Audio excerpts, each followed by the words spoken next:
যা কিছু হয়ে যাক, যেমন পরিস্থিতি আসুক না কেন, কখনো মুখ থেকে খারাপ শব্দ বের না করার শপথ নিয়েছে এক গ্রামের সব বাসিন্দা। শুধু তাই নয়, এই প্রতিশ্রুতি কেউ ভাঙলে শাস্তি কি হবে তাও নিজেরাই ঠিক করে নিয়েছেন। বলা হচ্ছিল ভারতের মহারাষ্ট্রের মুম্বাই শহর থেকে 300 কিলোমিটার দূরে অবস্থিত ছোট্ট গ্রাম সন্ডালের কথা। ভারতীয় সংবাদ মাধ্যম এনডিটিভি জানায়, 2011 সালের জনগণনা অনুযায়ী সন্ডালে গ্রামের 1800 মানুষের বাস।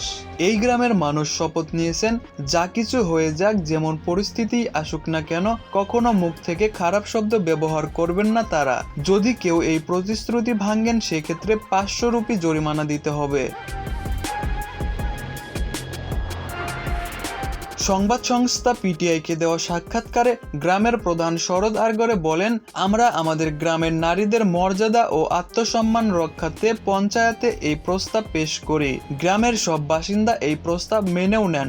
সংবাদ মাধ্যমকে ওই পঞ্চায়েত প্রধান বলেন, আমাদের এই গ্রাম আখ চাষের ওপর নির্ভরশীল। তবে গ্রামের অন্যতম সমস্যা ছিল এই গালিগালাজ।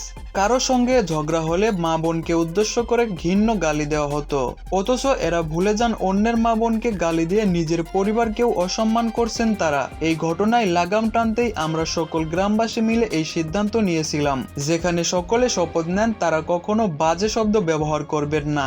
এমনটা করলে 500 রুপি জরিমানা দিতে হবে। এরপর থেকে গ্রামে গালিগালাজ দেওয়ার ঘটনা পুরোপুরি বন্ধ হয়ে গেছে।